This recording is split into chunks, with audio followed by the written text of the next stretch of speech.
One, two, one, two.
Good evening.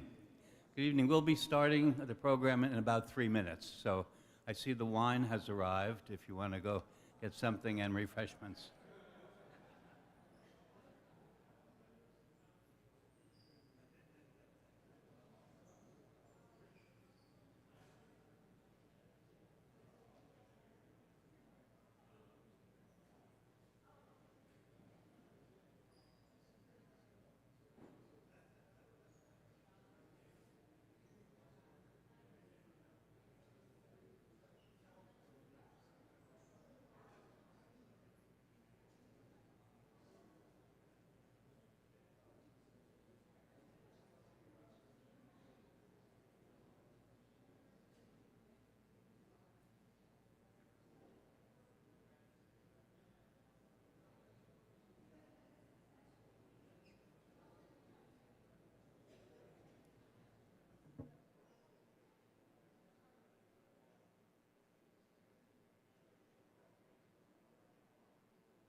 You'll sign books afterwards.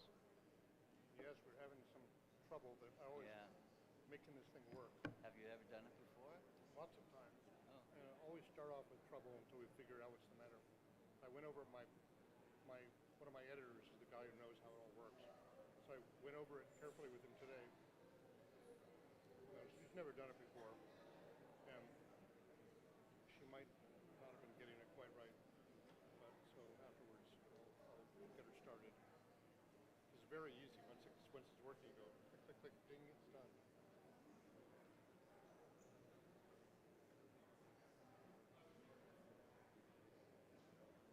Hi, Colleen. I'm probably going to miss you at the end. I have a dear friend, Veronica Marywell, Oh, yes, of course. and she said to me, "Oh, Colleen, you're going to love this."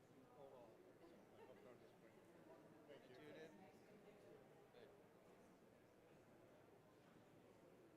Judith.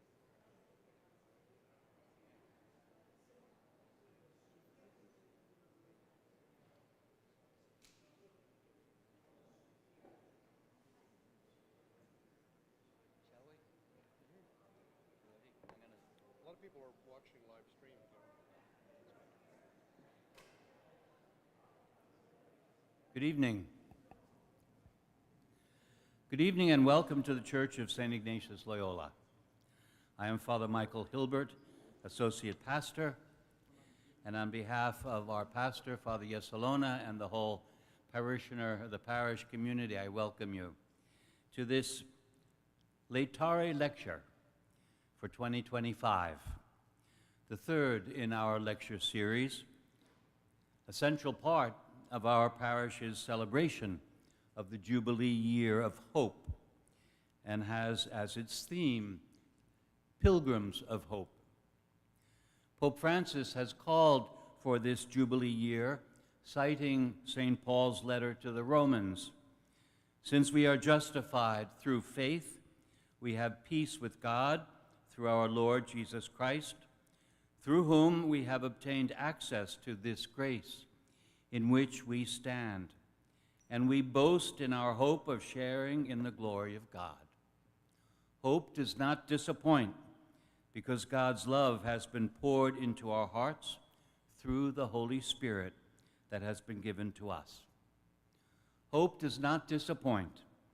As Pope Francis wrote in his decree formally proclaiming the Jubilee, and I quote, "Sustained by this great tradition, I am certain that this Jubilee year will be for the entire Church a lively experience of grace and hope." A special welcome and thanks to the members of the Dorothy Day Guild, through whose generosity this lecture is being live streamed. Thank you very much. The Laetare lecture, given on the day after Laetare Sunday, is considered the high point in our lecture series, and we are honored to have Mr. Robert Ellsberg as our speaker this evening. We are thrilled that Robert will speak on the long pilgrimage of Dorothy Day. Dorothy Day, co-founder of the Catholic Worker Movement, lived a life shaped by radical hospitality, social justice, and an unwavering commitment to the gospel, to her Lord and God. Describing her own path as a pilgrimage, she faced profound tests of faith, both in the struggles of daily life and in the turbulent challenges of history. Her cause for canonization is now in Rome, having been concluded here in the Archdiocese. And be sure to take a prayer card for her canonization as you leave, or perhaps you already have.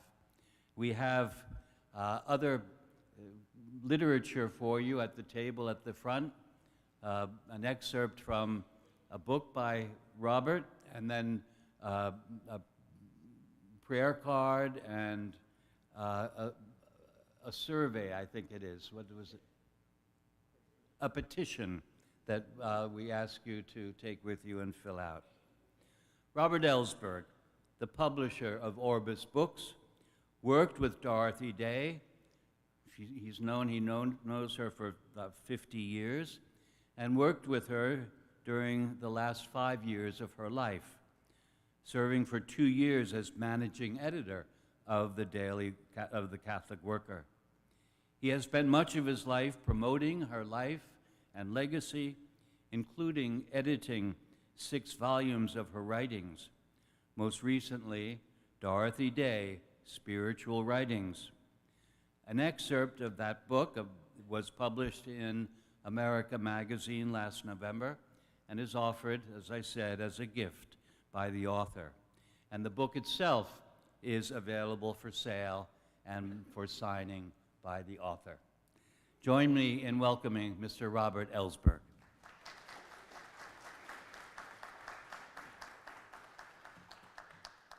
Thank you very much, Father, and all of you for coming out this evening.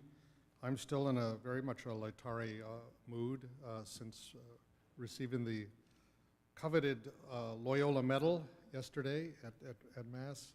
I was very moved and honored by that recognition, which, as I said yesterday, I feel like I'm standing on the shoulders of the saints, those that I've known and those that I've written about. But tonight I'll be talking about Dorothy Day. I'm very glad to be able to do that. I always am. Beginnings are always exciting. Those are the opening words of Dorothy Day's book, Loaves and Fishes, one of her accounts of the Catholic Worker Movement. The exciting beginning of the movement occurred at a communist rally in Union Square on May 1st, 1933, when Dorothy and a few of her comrades distributed the first issue of the Catholic Worker newspaper. The date was chosen deliberately, May 1st, International Workers' Day. Later, it would also be designated by Pope Pius XII as the feast of St. Joseph the Worker. Dorothy describes the excitement of this beginning. The day was bright and warm and beautiful. The square was packed with demonstrators and paraders, listening to speeches, carrying on disputes among themselves, or glancing through the great masses of literature being given out or sold, which soon were litter on the ground. Among those who gave the paper a glance, there were surely few who shared Dorothy's excitement, nor could she even have imagined that this was the beginning of a movement that would have wide impact throughout the church, that it would signal the beginning of a lay apostolate that connected the works of mercy with the struggle for justice and peace, or that its editor, the 35-year-old Catholic convert who had taken to Union Square on this bright, warm, and beautiful day, would one day be eulogized as the most interesting, influential, and important Catholic in American history, and possibly a future saint. Beginnings are always exciting. But behind every beginning, there are always many other beginnings. 6 months before the launch of the first issue of the newspaper, there was Dorothy's encounter with Peter Morin, an itinerant French peasant philosopher who encouraged her to start a newspaper that would promote the radical social message of the gospel. And before that, there was her prayer at the Shrine of the Immaculate Conception in Washington, D.C. on December 8th, 1932, a prayer offered, quote, with tears and with anguish, that she would find some way to combine her faith with her commitment to the cause of the oppressed. And before that, there was her decision, after finding herself pregnant, to have her child baptized, a step she followed, though it meant separation from the man she loved, the father of her child, when he refused to marry her. But how far back to go with these decisive moments, these beginnings? In her youth, Dorothy writes of being moved by the stories of the saints and their charity toward the poor and the sick. But even then, she says, she was troubled by a question. Why was so much done in remedying the evil instead of avoiding it in the first place? Where were the saints to change the social order, not just to minister to the slaves, but to do away with slavery?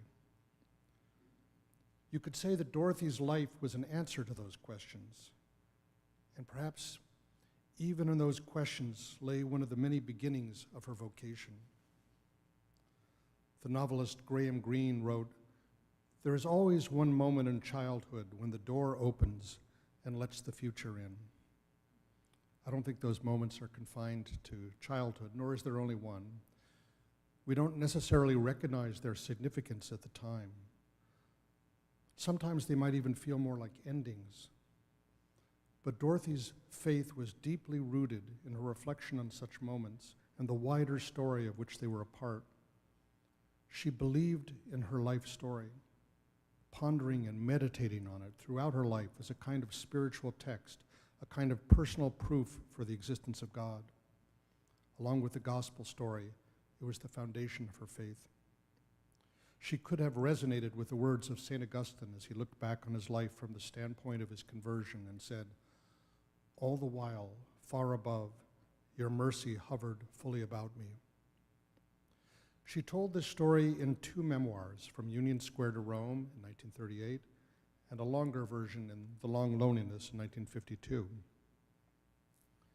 In both cases, she was eager to relate those events, encounters, and experiences in her early life that brought her to the knowledge of God.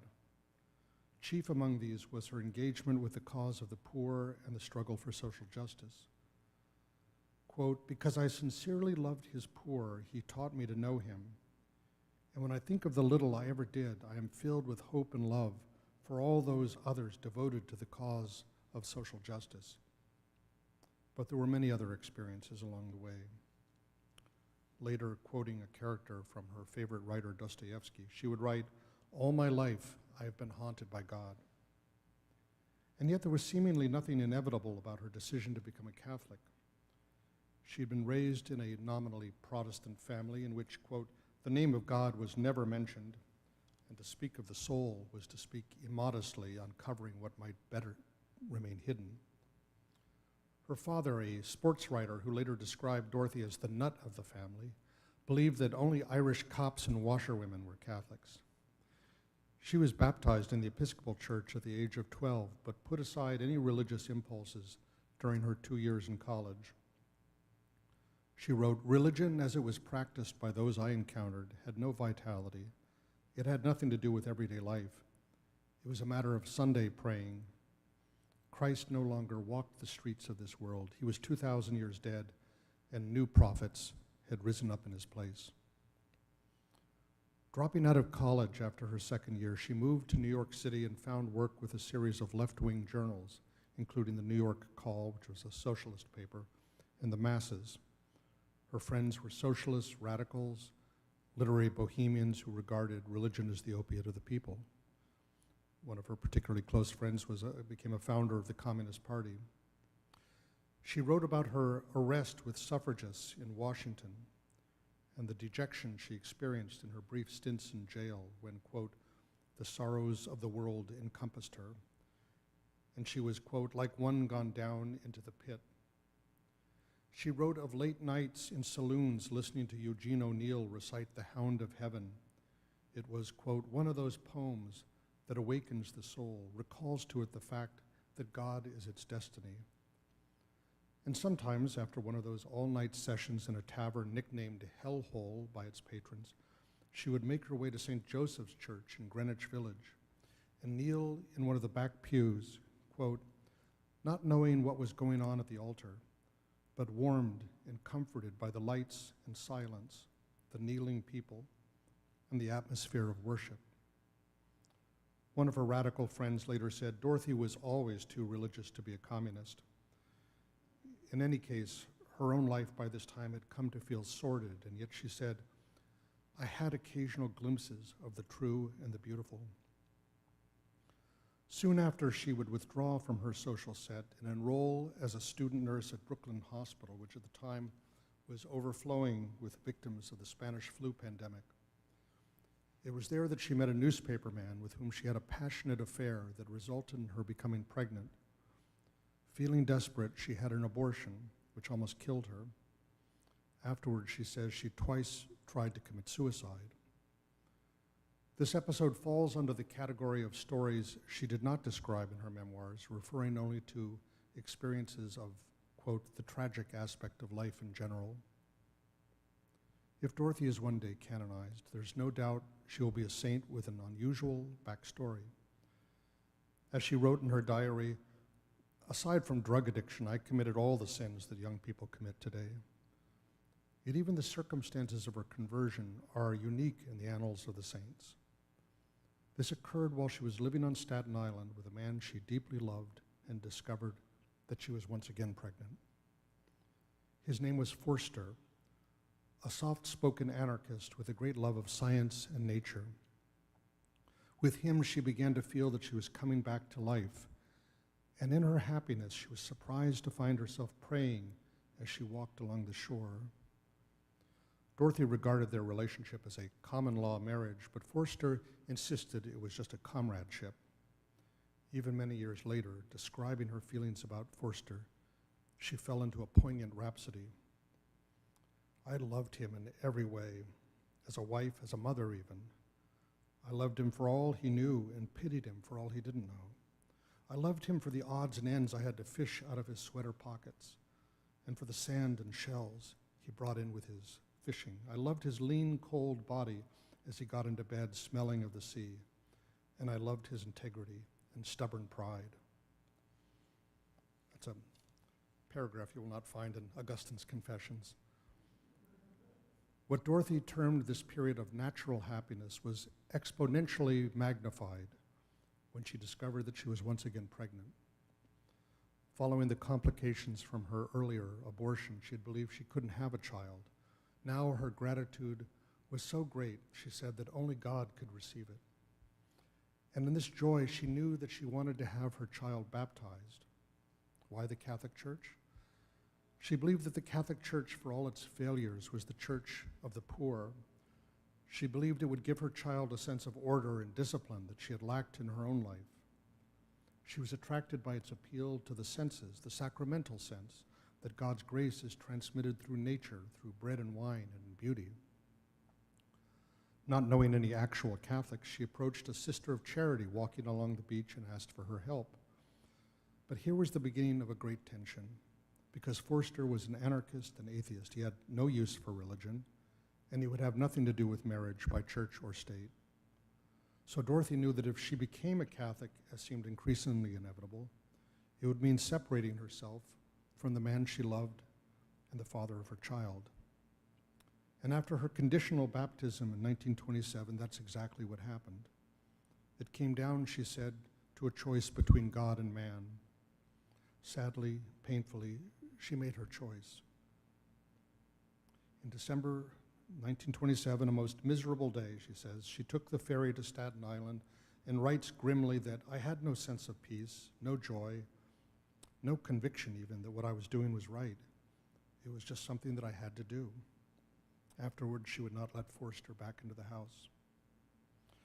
Her suffering in this situation was compounded by a second cause, her feeling that in becoming a Catholic, she was betraying her comrades in the radical cause. If the church was the home of the poor, it also seemed all too often a defender of the status quo, a friend of the rich and powerful. I love the church for Christ made visible, she said, not for itself, because it was so often a scandal to me. Thus she embarked on a lonely path for the next 5 years, supporting her daughter as a single mother, writing articles for the Catholic press, and pursuing work as she could find it, including a stint as a writer in Hollywood and a garden columnist on Staten Island, while searching for some higher purpose. The month of December 1932, 5 years later, is when everything changed. She traveled to Washington to write about a hunger march of the unemployed, a protest organized by her former communist friends. Why were Catholics not leading such a march, she wondered. Heading for the Shrine of the Immaculate Conception, it was actually December 8th, the very feast of the Immaculate Conception, maybe significant, she offered a prayer, as I said, that came with tears and anguish that she might find her vocation, some way of using her talents in the service of the poor. And when she returned to New York, she met Peter Morin, whose ideas would shape the rest of her life.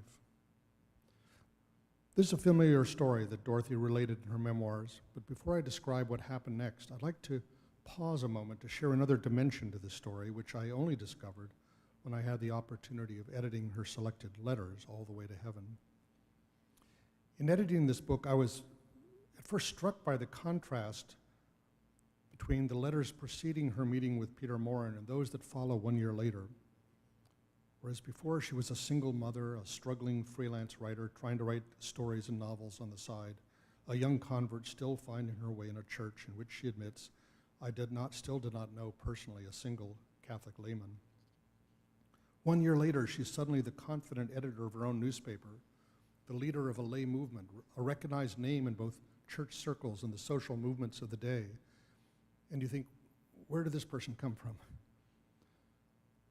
One often observes this in the annals of the saints, whether in the case of Teresa of Avila or Teresa of Calcutta, that once they discover their true vocation, their whole personality is transformed. They find a vitality and focus that had previously been lacking. As Dorothy herself often said, you will know your vocation by the joy it brings you. And it occurs to me that when Dorothy met Peter Morin, her heart was like dry kindling to which he added the spark. His message would have meant nothing to her if she had not offered that prayer at the Shrine of the Immaculate Conception with tears and anguish for some sign of her vocation. But the letters add a wider context for that prayer. And this becomes clearer in reading the long sequence of love letters that Dorothy wrote to Forster for the 5 years after their separation in 1927. In her memoir, she described having to face a choice between God and man and how she made her difficult choice for God. Yet the letters make it clear that this story was not as clear-cut as all that. For 5 years after separating from Forster, she continued to write to him, begging, cajoling, and enticing him to give up his stubborn pride and agree to marry her. Do I have to be condemned to celibacy all my days just because of your pig-headedness? She writes him at one point. The letters, filled with longing and erotic energy, have an almost unbearable pathos. The ache in my heart is intolerable at times, and sometimes for days I can feel your lips upon me, waking and sleeping.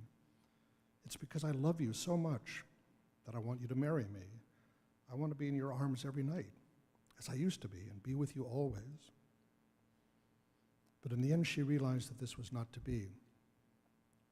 On December 10th, 1932, she wrote what would be her final letter to Forster for many years. She spoke again of her deep love for him and her wish to marry, But in the end, she acknowledged, quote, "It's all hopeless. I've really given up now, so I won't try to persuade you anymore." Note that this followed by only 2 days her visit to the Shrine of the Immaculate Conception, and it obviously offers a new context for appreciating a prayer that came with tears and anguish. In letting go of Forster, and in that same week meeting Peter Morin, it's as if one door closed while another opened on the rest of her life. But another thought occurs to us when we realize how much her vocation depended on Forster's commitment to his own principles, what she called his stubborn pride. If it had been up to Dorothy, she would have married Forster, raised a house full of children, and continued writing novels and plays. In this alternative universe, perhaps she would have found happiness, but there would have been no Catholic worker. And he realized that everything she achieved in her subsequent life occurred because of the frustration of her heart's desire.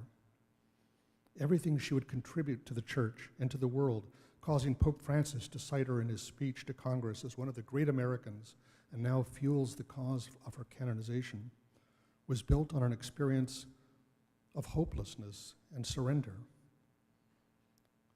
To put it more personally, when I think about it, everything in my life would have been different if Dorothy had not stepped through that door.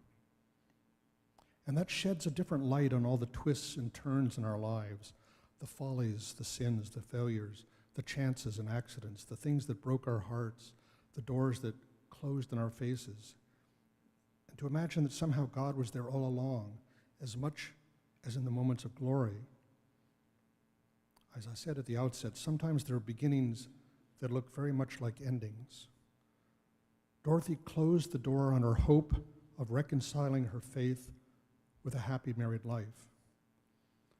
In surrendering that desire, she found a way to reconcile her faith with her commitment to the poor, thus connecting the two parts of her soul that had been circling each other throughout her life.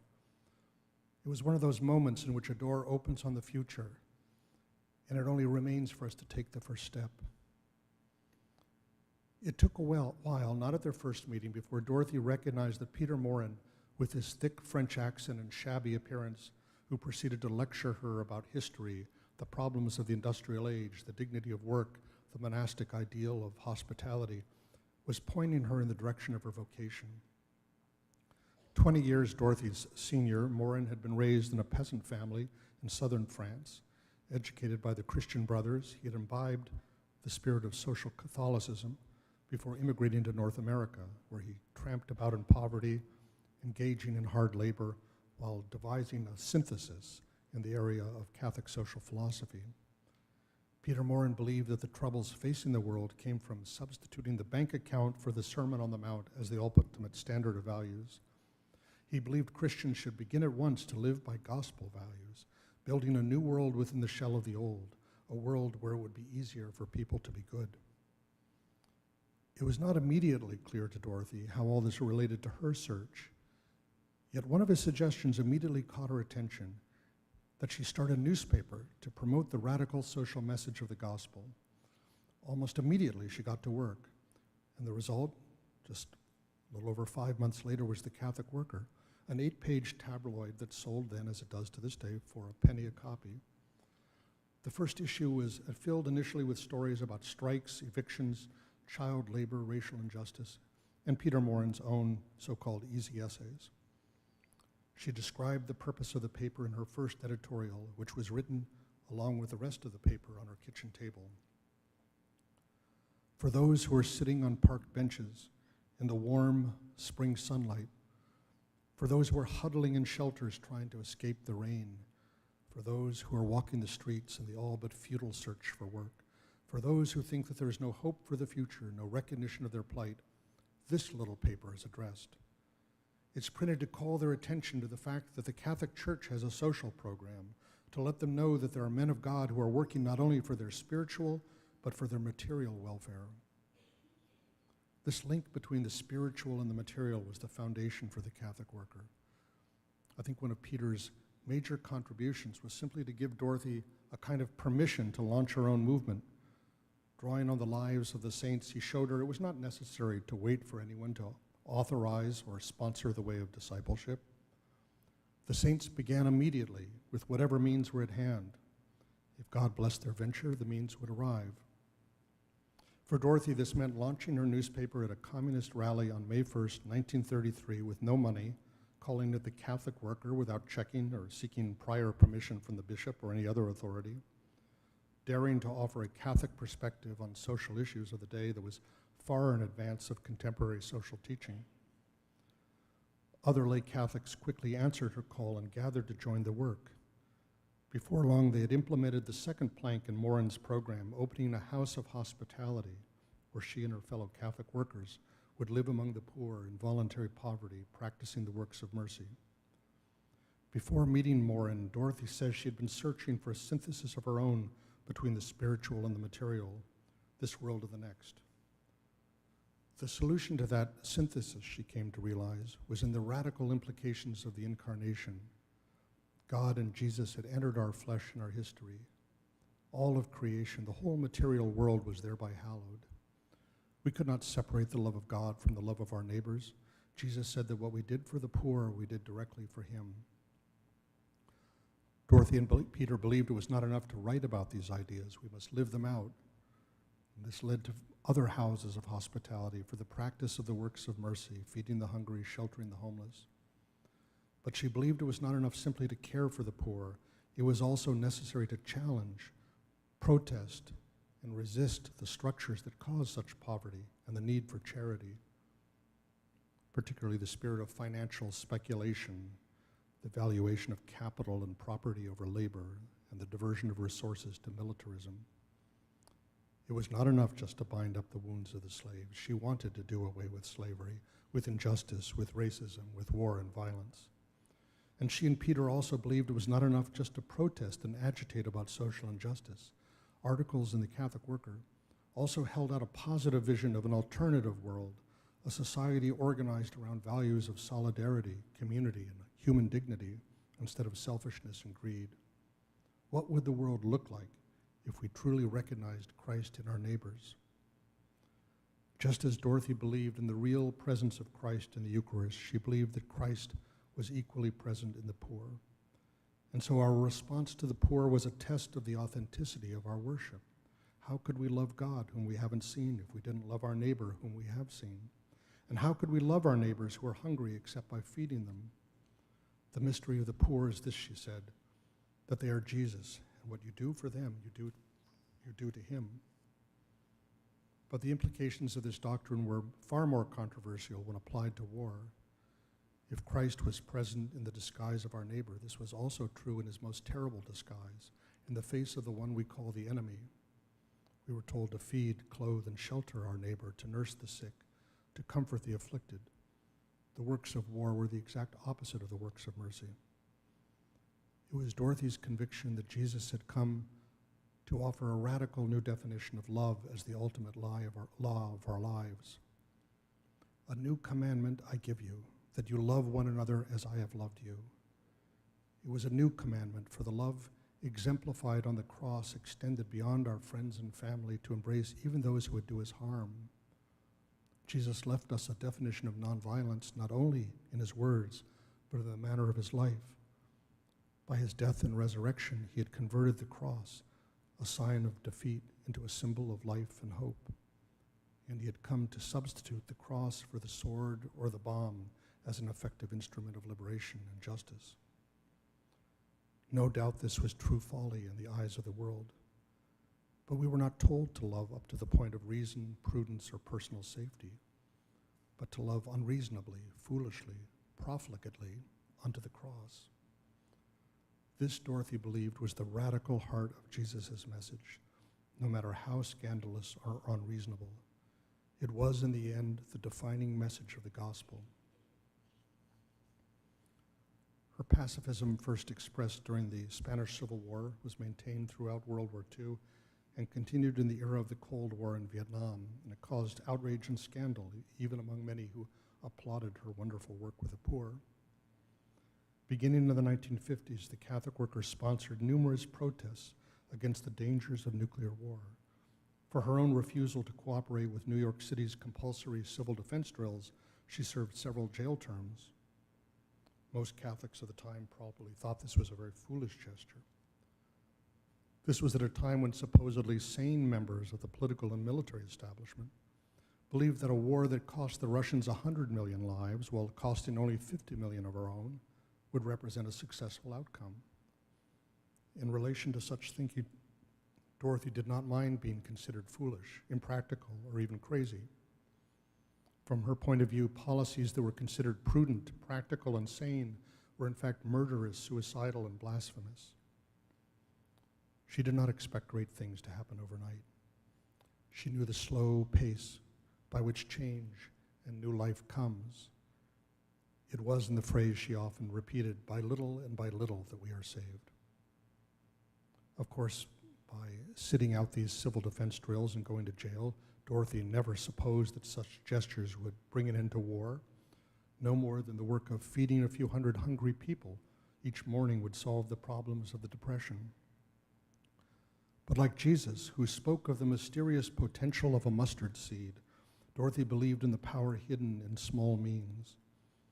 In this, she drew surprising lessons from her favorite saint, Therese of Lisieux, a young Carmelite nun, the Little Flower, who died in 1897 at 24 in a small convent in Normandy. Therese called her spiritual path the Little Way. It consisted of performing all the small deeds and obligations of your daily life, suffering all the inconveniences and discomforts in a spirit of love and in the presence of God. In this way, she believed, everyday life with its constant opportunities to exercise patience, forgiveness, and compassion could become an arena for holiness. You didn't have to be in a convent or monastery. You didn't have to face lions in the Roman Colosseum. Everyday life provided the means for sanctification. Furthermore, Therese believed strongly in the spiritual connection that binds all members of the mystical body of Christ. Thus, each sacrifice endured in love, each work of mercy did not just advance one's own path to holiness. It might increase the balance of love in the world. There was no telling what effect our prayers and small sacrifices could have around the globe on people we might never meet. Dorothy came to see in St. Therese not only a great saint, but one with a message particularly suited to our times. Therese spoke to the power of things that are apparently marginal and of little account. She came to appreciate in particular what she called the social implications of Therese's teachings, the significance of all the little things we do or fail to do. This included the protests we make, appearing foolish while standing on a street corner with a sign for peace, or handing out a leaflet, or going to jail for a few days or months or even years. These gestures, though apparently foolish and ineffective, no more than a pebble in a pond, might send forth ripples that could transform the world. In the gospel, this principle is illustrated in the story of Jesus' multiplication of the loaves and fishes. Dorothy drew on that image for the title of one of her books, Loaves and Fishes, where she wrote, "One of the greatest evils of the day is the sense of futility. Young people say, what can one person do? What is the sense of our small effort? They cannot see that we must lay one brick at a time, take one step at a time. We can be responsible only for the action of the present moment, but we can beg for an increase of love in our hearts that will vitalize and transform all our individual actions, and know that God will take them and multiply them as Jesus multiplied the loaves and fishes." She summed this all up in one of her most frequently cited lines: "The greatest challenge of the day is this: how to bring about a revolution of the heart, a revolution which has to start with each one of us." A central feature of almost every issue of the Catholic Worker was Dorothy's column on pilgrimage, a sometimes sprawling chronicle of people and places she had visited, part meditation, part editorial, and an account of daily life among the insulted and injured. Her column might fill half the pages of the paper. As she wrote in one of her columns, "We must overflow in writing about all the things we've been talking about and living during the month. Writing is an act of community. It's a letter. It is comforting, consoling, helping, advising on our part, as well as asking it on yours. It is a part of our human association with each other. is an expression of our love and concern for each other. There was a literal basis to the title of Dorothy's column. Since the early years of the movement, she often spent as much as half her life away from home and on her way to somewhere else. When traveling, she noted she was careful to bring her Bible, her missal, and a jar of instant coffee, all of them, quote, essential. With authority, she cited St. Teresa's words, "Life is a night spent in an uncomfortable inn." Few of Dorothy's nights on the road were spent in inns, but she was well acquainted with uncomfortable buses and untrustworthy cars. As she could boast in the manner of St. Paul, "I have had clutch rods come out in my hands, gas pedals go down through the floor, batteries fall out into the roadside, windshield wipers fail in cloudbursts, lights go out, fan belts break, etc., etc. Some of these things happened after inspection." Yet the word pilgrimage did not merely allude to her frequent travels. Jim Forrest, a former Catholic Worker editor, tied Dorothy's use of the word to the sense of John Bunyan's Pilgrim's Progress. It meant that, quote, "Every day of one's life and all that happened along the way, planned and unexpected, were segments of a heavenward pilgrimage, so long as the guiding principle was to live the gospel and to discover Christ in those whom one encountered." Pilgrimage for Dorothy was a way of life, a mode of listening, an attitude that motivated choices, a discipline of being. Her columns might include references to many of the great peacemakers and prophets of social justice, but they were just as likely to describe time with her grandchildren or with people who would leave no great mark on history, even those whom the world would call expendable. Dorothy often liked to quote the line of St. Catherine of Siena, "All the way to heaven is heaven, because he said, 'I am the way.'" She invited her readers to join her on this journey, part of her ongoing effort to relate her faith to the needs and the signs of the times. In her diaries, which I edited, we see how this practice played out in her daily life as she held out daily activities, her encounters, her shifting moods, her examination of conscience as the material for spiritual reflection.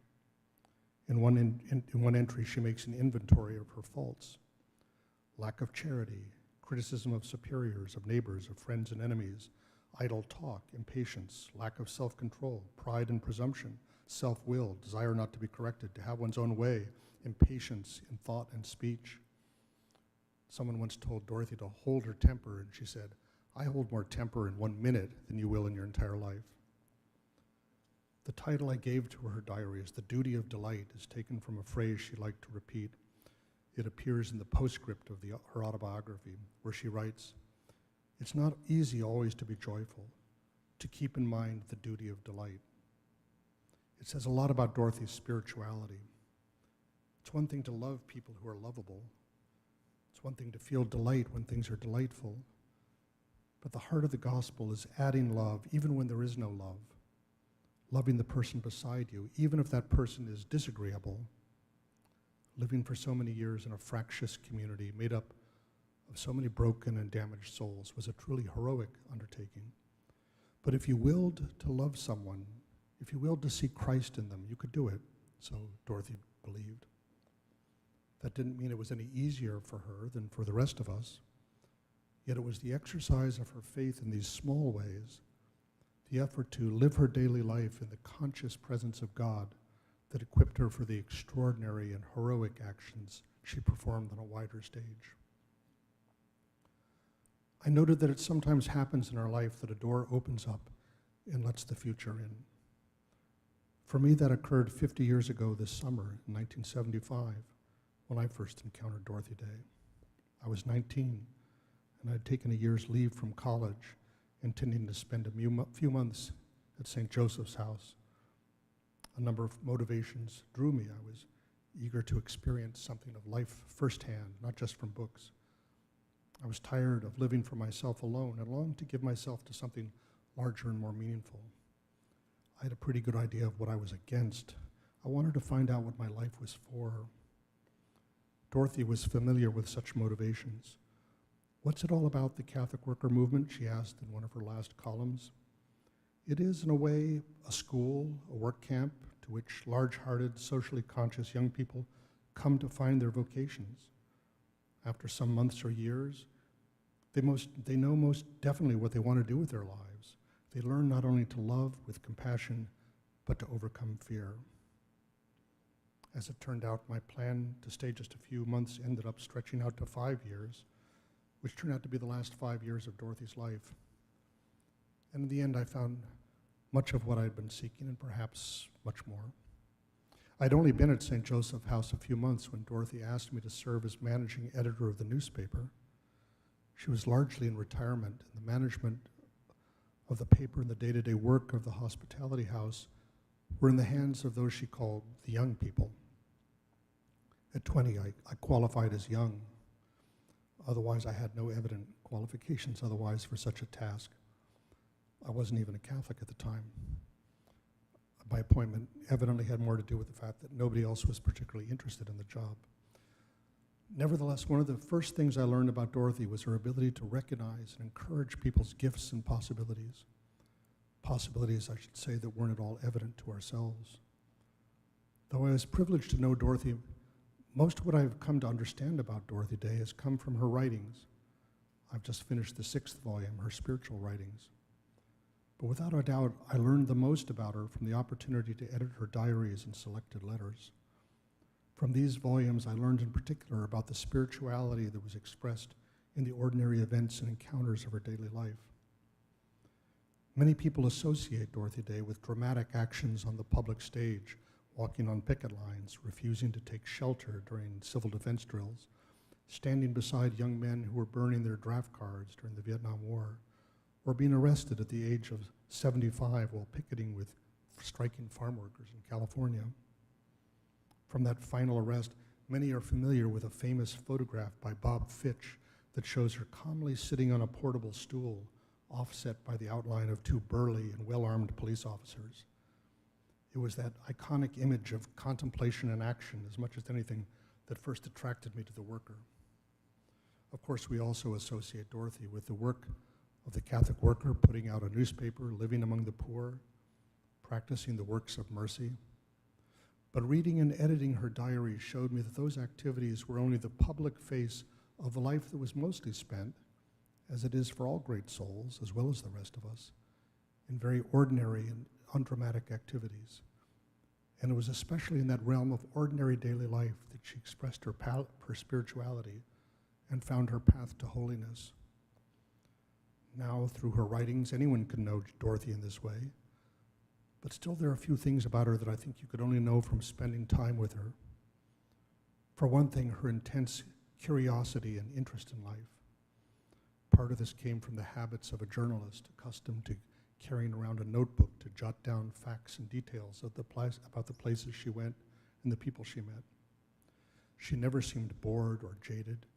She was endlessly fascinated by other people, where they came from, what they'd read, what they cared about. "What's your favorite novel of Dostoevsky?" she might ask. I think I told her The Brothers Karamazov, a book I had not actually read, though I was happy to learn that she agreed with me. She had a great spirit of adventure. Always she seemed ready for something new, whether starting a house of hospitality for women in her 70s, standing up to the IRS when they took her to task for refusing to pay federal income taxes for war.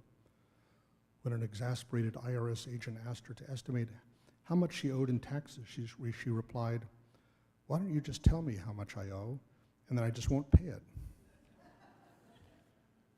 Regardless of how old she became, there was always a youthfulness to her. She loved the idealism and energy of young people and what she called their instinct for the heroic.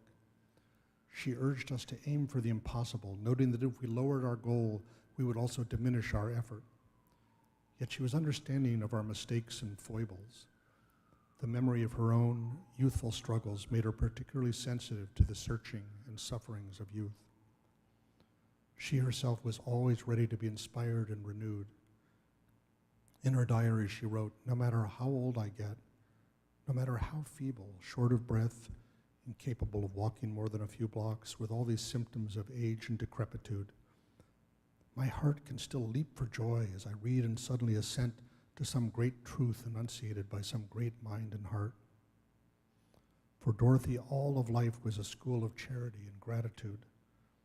Exercising the duty of delight, she always seemed to look past the surface of things to another wider dimension. Quote, "There is desperate suffering with the prospect of relief," she wrote, "but we would be contributing to the misery and desperation of the world if we failed to rejoice in the sun, the moon, and the stars, in the rivers which surround the island on which we live, in the cool breezes of the bay, in what food we have, and in the benefactors God sends us." She was an avid collector of picture postcards, and some of them adorned the walls of her room in Mary House. They included icons and works of art, but also images from nature, forests, the ocean, polar bears. Dorothy spent most of her life surrounded by actual images of poverty, including the hungry men and women who waited outside the Catholic worker each morning for a bowl of soup. But one of her most distinctive qualities was her sensitivity to beauty. She delighted in the beauty in church or listening to the Saturday afternoon opera on the radio. But she also noticed beauty in places that others might overlook, in a piece of driftwood, in the sound of a tanker on the Hudson, an ailanthus tree somehow clinging to life in the midst of a slum, the sunlight on the windows of a neighboring tenement building.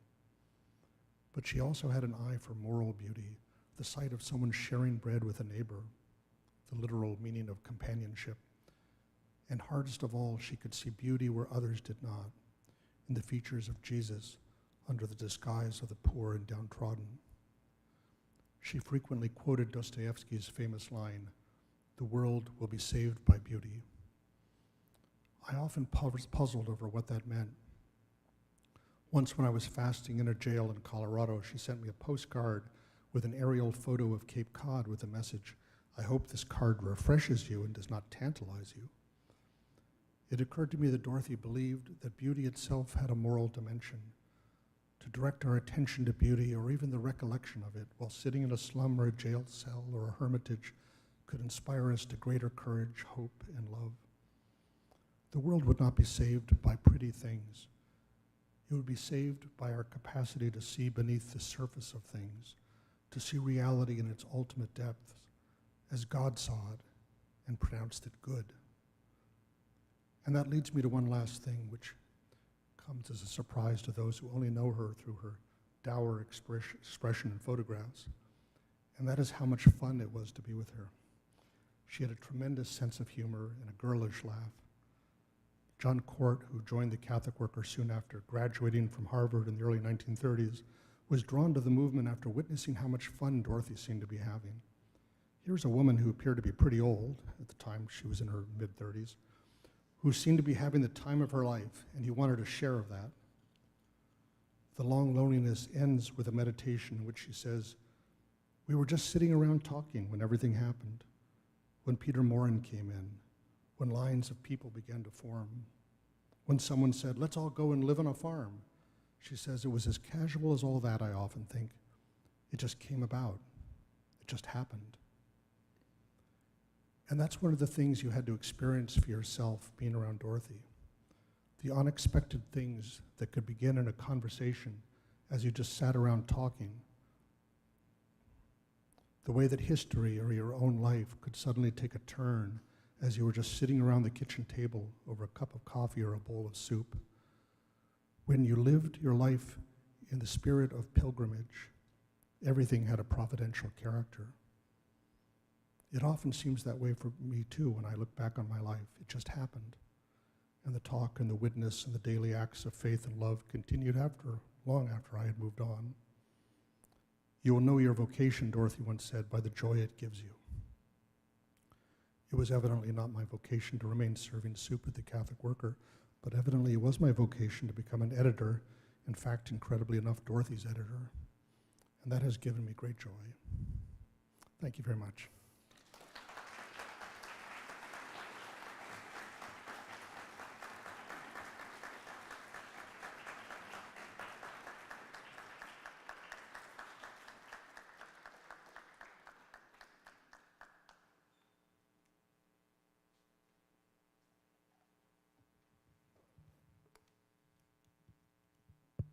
Robert, you have made her come alive for us.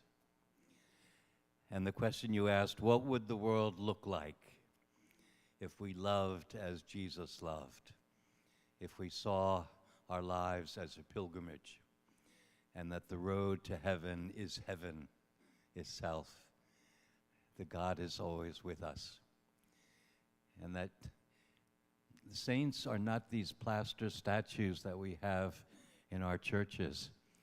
Saints are flesh and blood with history and with passion, with desires, with tragedies, with joy, and with hope. Thank you for bringing her alive, making her alive for us today. Will you be open to responding to some questions or comments? Always. I think you've left us in a meditative, contemplative asleep. in action. Bill, do you want to stand up? Robert, could you update us on the present status of her canonization process, and how's that looking, and what your hopes are? This has been a long process. I was involved in this from the beginning in 1997, the centenary of Dorothy's birth. And some of us who knew her were invited by Cardinal O'Connor to talk about whether it was appropriate to promote her cause for canonization. And it was a very moving experience. And after a couple of meetings of that sort, he said he was convinced, and he had always admired her. He said, could not forgive myself if I prevented what God evidently wants. So he was one of the last things he did before he died was to submit her name for consideration, and it was approved, and she, thus on the first rung of this process, became Servant of God, Dorothy Day. A few years later, the Dorothy Day Guild was established by Cardinal Egan to help promote interest and awareness of her legacy and her cause. And that got off to a kind of slow start, but it is really thriving now, and I do urge you to come and look at the petitions there and the literature that's available, and take a holy card and maybe sign up and become a member of the Guild. They have a wonderful newsletter that comes out and keep you informed, not just about events in the cause of Dorothy Day, but about the themes and the issues that Dorothy cared about. Finally, then, Cardinal Dolan established a historical commission, so-called, of which I was a member, to oversee the compilation of all the material that had to be done. There's interviews with people who knew her, there's a biography, there's the very laborious collection of all of her writings, including diaries that had to be transcribed verbatim, not edited the way I did it. And when that was finally completed about 2.5 years ago in December, there was a big ceremony at St. Patrick's Cathedral to send off this massive number of crates to Rome, where there's a postulator waiting to work on it to boil this all down and convert it into the official kind of case for her canonization, which would go to the Congregation on Saints. And that's been a slow process, I have to say, but evidently reaching the final stages now of having that completed, working with the congregation in Rome to make sure everything's in order. So that's where that is. You'll remember that Pope Francis, has kind of tipped his hat when he came to the United States in 2015 and spoke at before Congress, and he organized his whole speech around what he called 4 Great Americans. It's a speech that really bears rereading again, because he really talked about what it is that makes a country great, and that was before that became a political mantra in this country. And Dorothy Day was one of the people, along with Martin Luther King, Abraham Lincoln, and Thomas Merton, that he cited. That was exciting enough. Just a couple of years ago, the Vatican Publishing House reprinted her book, From Union Square to Rome, an Italian edition, for which Pope Francis wrote the foreword. So there's no question that he's following this carefully. I hope it would be wonderful, in my view, if he could be the one to declare her venerable, which would be the next step. And after that, then it enters into the realm of miracles and all that sort of thing. But I could talk all night about that subject, why I feel she merits a canonization, not because it's something she earned, but because the kind of distinctive holiness that she represented, I think, is an incredible gift to the church and widens the church. There are those who fear that it would diminish her to be kind of conformed to this bureaucratic kind of process. I tend to think there are people like a Dorothy Day or a Franz Jägerstätter or an Oscar Romero. Their canonization enlarges the church. And of course, it falls on us to keep on remembering the real person and not to allow her to become one of those plaster saints. But that's, that's my job. So as long as I have breath. So anyway, that's that story. Yes? Because of the live stream, it's good that we have everything on. Yes, hi. How would you say is the status of the present Catholic worker movement in the world? Are there still young men and women from Harvard or from City College going and joining the Catholic worker? Well, Catholic Worker has always been a decentralized movement. It's not a franchise kind of operation. The communities in New York are, in a sense, the flagship, since that's where it started and that's where the newspaper is published. And Mary House and St. Joseph House are still there, even while the kind of neighborhood becomes gentrified and the social conditions change. There's still homelessness, there's still hunger, there's still a soup line and works of mercy, there's still the newspaper that comes out, and also still the protests and the witness for peace and social justice. All those things as urgent as ever. There are, I don't know, a very large number, 150 or so communities around the country that identify themselves as Catholic worker houses. But they sometimes have different emphases, different size. Some of them are quite large operations, like the house in Los Angeles has its own newspaper and all kinds of things it does. Some of them emphasize the farming kind of tradition of the Catholic worker, others the hospitality, defined in one way or another. But it still is a vision or a way that a lot of people find compelling and attractive, and especially I think to some extent still young people who are looking for something challenging and are prepared to kind of step off the well-beaten track to experience living in voluntary poverty and simplicity among the poor, and offering this kind of faith-filled witness to sacredness of life and to encounter Christ in the poor. It's still a compelling model. You could compare it to other religious communities that also are smaller and not as vital as they were at the time in the 14th century when Franciscan fever swept all of Europe. These things come and go with different kind of rhythms. But it's remarkable, really, that something that started on such an anarchistic, model without any rules or admission process or novitiate or anything like that, just sort of open to whoever comes in the door, it has.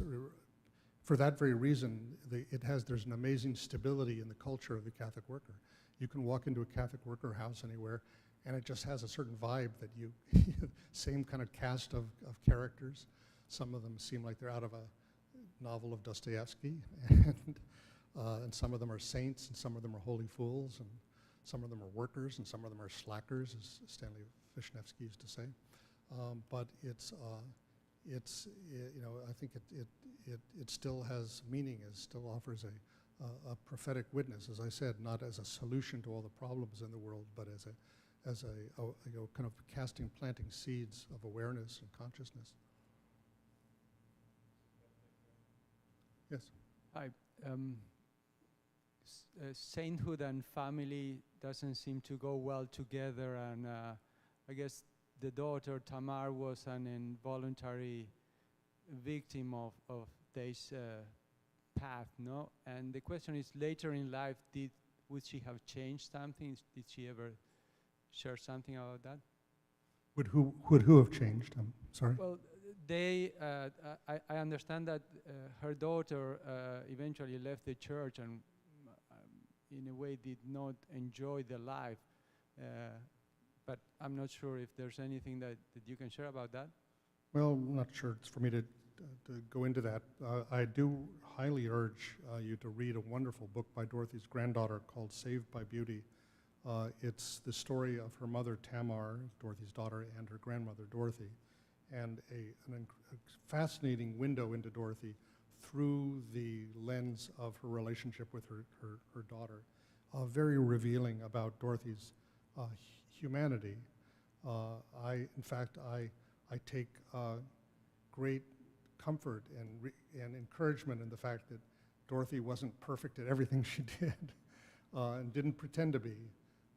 And if saints were all judged on their parenting skills, yeah, they might really, devil's advocate would have lots to say.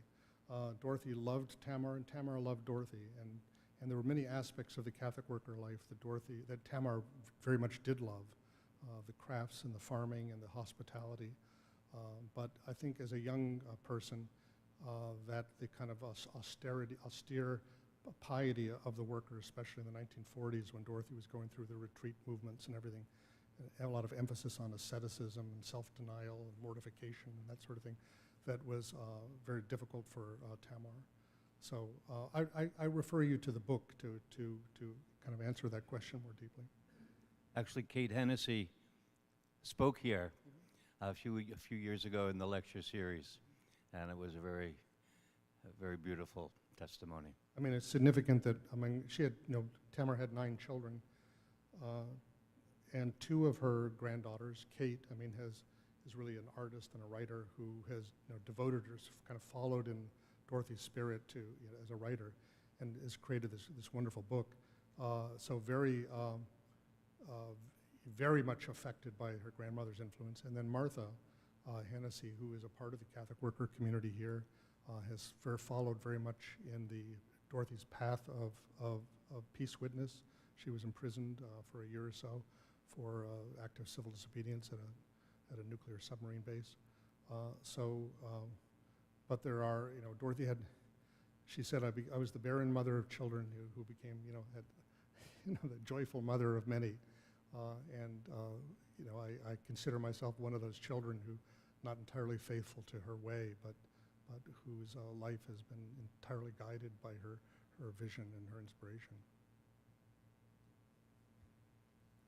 Robert, thank you for very enlightening, inspiring, and personal sharing with us to make Dorothy Day come alive. And God bless you. And God bless your wife, Monica, who is here. There she is. We have copies of the book here to sell. And she will be selling, she's the cashier, she'll be selling books here, and Robert will be happy to sign them as well. Thank you all so much.